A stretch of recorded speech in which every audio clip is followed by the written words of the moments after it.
Hello YouTube, this is darthsteve333 back again for part 2 of the, I suppose you'd call it 7th of May pickups video.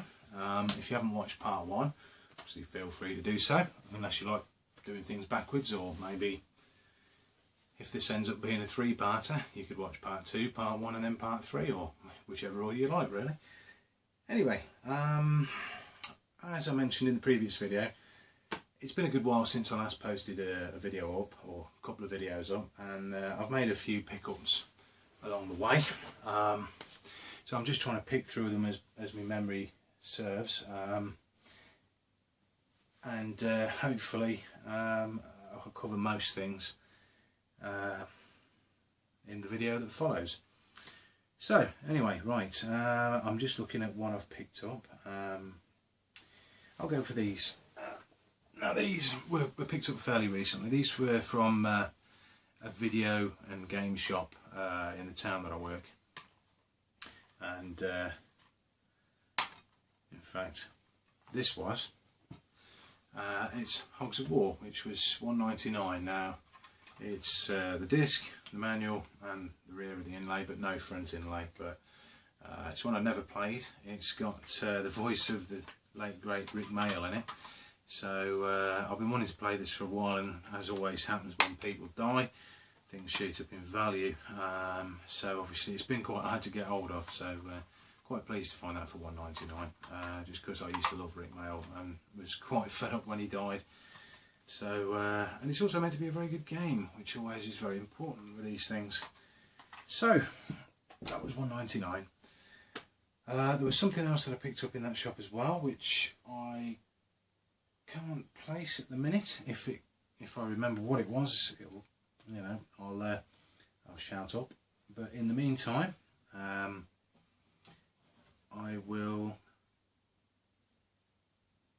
know what it was. It was this. It was Persona 4 Arena Ultimax, which I think is a fighting game based on the Persona 4 characters. So I think that wasn't exactly cheap, but I thought, what the hell, I'll go for it. If you can hear noises in the background, that's my cat in a box. She has a thing for boxes and for bubble wrap. If you buy any sort of anything and bring it home, she has to sniff it, sit on it, sit in it, lick it, fuss it and claim it basically. So yeah, at the moment she'll be delving into that for a good half hour now probably, so apologies for the background noise. But yeah, returning to that, so I thought I'd pick that up. That was I think about 14 quid, so it's probably the going rate, but I do like to support that guy. He's an independent, and thus not game, who charge 55 quid for brand new remasters of PSP games, which I touched on in my last video. So yeah, I'd rather support the local guy than the enormous chain that tries to take advantage of mums and dads and grannies and granddads. Although I will still buy there if the deals are good. Although I don't really encourage them selling at the prices that they do. Anyway, going back to the topic for a moment. Some miscellaneous pickups. I think these were again from the very, very local, very, very rubbish car boot. These were both picked up out of basically a bucket full of shit, and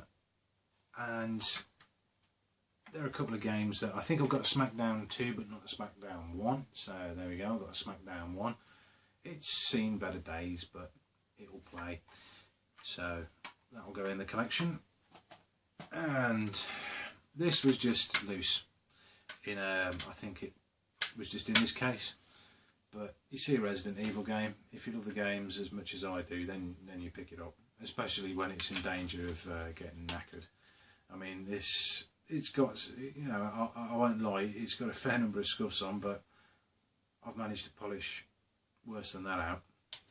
So, you know, I've got a copy of Resident Evil, but not the director's cut, incidentally. I keep my eyes open for that, but I haven't seen one for a good while. In fact, the last one I saw, I passed up on because it had the Resident Evil Director's Cut disc in there. It had the manual in there. It had the inlay.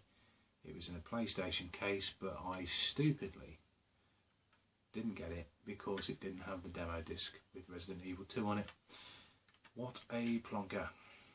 I think it would have cost me about £3-4 quid, and I passed it up. What a twat.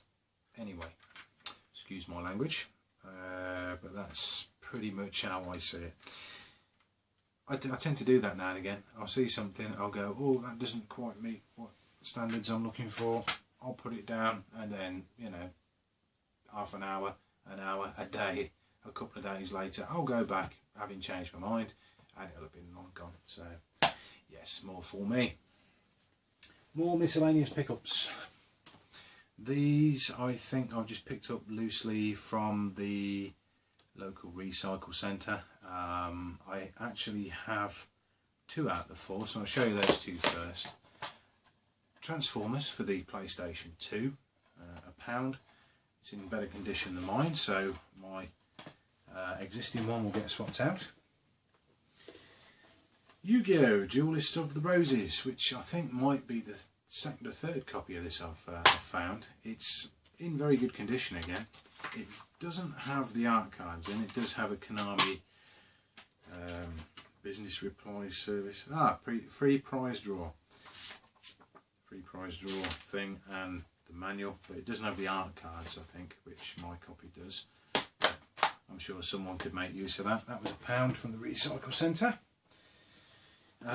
These 2 I don't have. This one I do have on the GameCube, but not on the PlayStation 2, and it's the original Spider-Man movie game.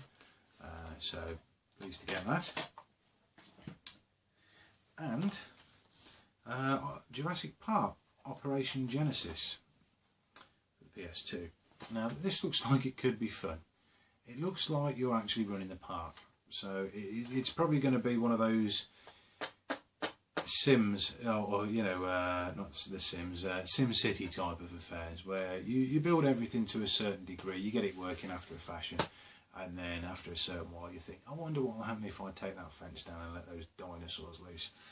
Similar to how in the SimCity you'd create a perfectly running city, citizens would start demanding this, that and the other, and you'd unleash a whirlwind or an earthquake on them.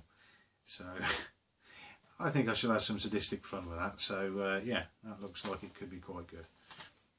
Again, that was £1 from the charity, sorry, not the charity shop, that was £1 from the recycle centre. I will go on to some things that I've picked up in the past couple of days from Oxfam. You can still see the price tag on that one. Buster Move 2 Arcade Edition. It's the acclaimed range, but importantly for my OCD qualities, it is a black label, even though it's technically, I would say, probably a budget release. I do have this already, but I have a platinum version, so nice black version will fit in more nicely with my collection. So 99p. 3 other PS1 games that I'd seen the day before and picked up, and I'd left Buster Move there because I wasn't sure if I'd got the platinum or not, and I hadn't got my phone with me to check. You know, I take pictures of all of my games to try and keep track of what I've got, what I need to replace that might be platinum, and so on. So I hadn't got that with me, so I wasn't entirely sure. So luckily, when I went back on this occasion, it was still there. So yeah, got that. Anyway, 3 other PlayStation 1 games I picked up on the day were Time Shock, which is a pinball game, and I do like pinball. I love pinball. If you've ever played the Pinball Arcade, you will know what I mean. It's a very good recreation of real life tables. That's a fictional table, but having played it back in the day, I think I quite enjoyed that one. I think there's also one called The Web. Don't quote me on that, but I think they're both pretty good titles. Anyway, good for 99p. The other 2 were Rat Attack, which I must admit, considering it got a Station AAA title, 90% rating, I'd never heard of, but it's, yeah, Rat Attack. Case is a bit battered, but the discs on all of these are very good actually. There's the manual, there's the disc.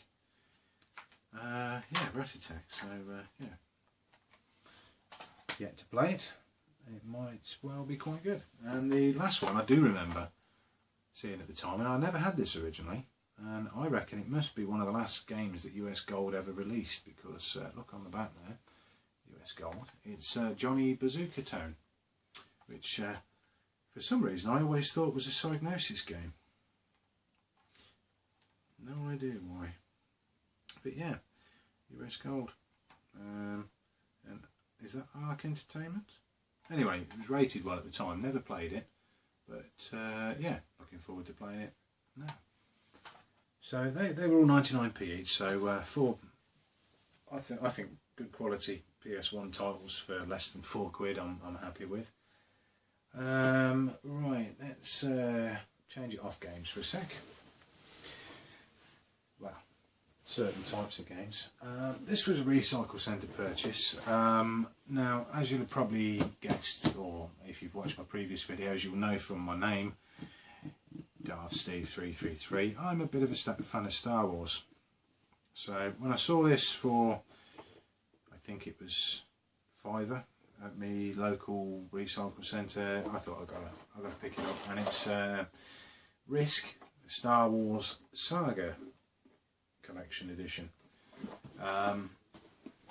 How I sold it to my wife when I got home was, it's Star Wars and it's Risk, and I think this is quite an in-depth game, and you'll probably like it. And the killer, it's got little Death Star in it. So yes, this is from a 42-year-old man who still can't get over Star Wars, but I'm happy, so who gives a damn? I'm happy with that. Of probable less use, but of interest to people who were around at the time, picked this up also from the Recycle Centre. Now I think this cost me a little bit more. I think this was £7. And I've seen people pick these up on various pickup videos and said, oh, it's hard to pick them up with all the wires and connections, which this one has. And I thought, well, it's a curiosity piece as much as anything. It's bloody heavy as well. It's the interactor, which those of you of a certain age will remember is something you strap on to yourself, either your front or your back, plug into your games console of choice, which according to this works with PlayStation, Sega consoles, Nintendo consoles, PC CD-ROM, Commodore Amiga, TV and video and hi-fis, and it basically uses the sound to create feedback essentially. It basically vibrates, so if you get hit in a fighting game, the vibration will simulate you being hit. But yes, as you can see by this blurry out of focus guy on the front, he seems to be having fun playing it, so why not? I'm sure I'll have a bit of fun hooking that up to something and seeing how good or bad it is. So there we go. And like I say, it's got all the leads and so on. It's been patent tested, which is something good that the Recycle Centre always do. They essentially test everything, make sure you're not going to A, kill yourself, or B, you've wasted your money on something that don't work. So pretty good. Okay, back to the pickups. These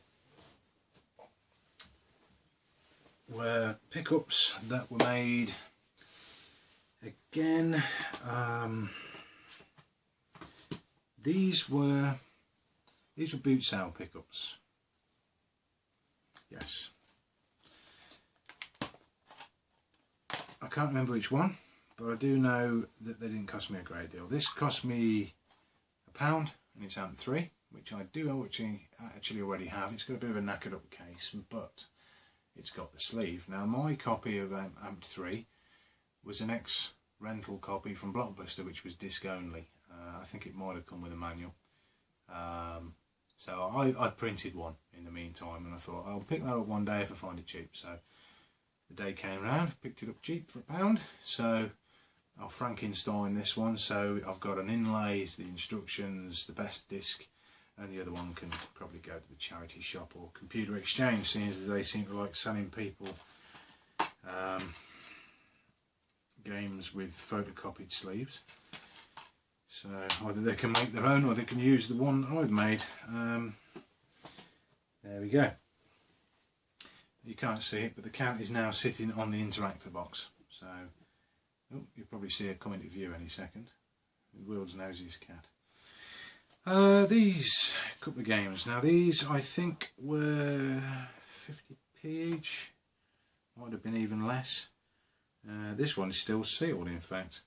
This is Final Fantasy XI Online Treasures of Art Urgan, which is probably me mullering whatever language that is. I do actually have a copy of Final Fantasy XI for the PC, but I'm a bit of a sucker for it. Same as Resident Evil. If I see a Final Fantasy game that I haven't got a variant of and it's cheap, I'll pick it up. So I got this, which, like I say, is still sealed.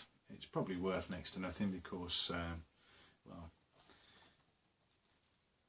it's probably worth next to nothing, but it makes me happy. And also the Vanadiel collection includes the complete original game plus expansion packs for Rise of the Zilart and Chains of Promethea, which again is obviously Final Fantasy XI PC. So there we go. Again, like I say, for either a quid each, or I think it was less than that. I think it might have been 50p or maybe even less than that.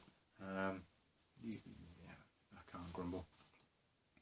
This is a purchase that I've made simply to move on. I make no bones about it. Similar to a lot of people on here, I'm not a typical reseller as such, in that I won't go around scooping up everything, just in the vain hope that something might be valuable. I'll buy things if they obviously are games that I would like to play and I would like to add to the collection, or if they're games that upgrade my existing collection, or if essentially I can move them on to create more cash to build my collection. I don't do it as a living. I don't do it along the lines of, as I say, scooping up everything that's game related like others out there. So yeah, I think I do it the proper way. However that may be, I don't know. I'm biased, but I'll return to that subject later. Anyway, this is a PC game. It's Flight Simulator X or 10 Deluxe Edition. It's a game I've already got. My copy is a bit better than this, but I know that it's in short supply now, so I'll just whack it on eBay with a £5 start or something and see where it goes. And it'll help out someone who likes flight sims, of which I'm one, so it should give me a couple of quid to spend, or to make up for my spend on retro games over the last few weeks.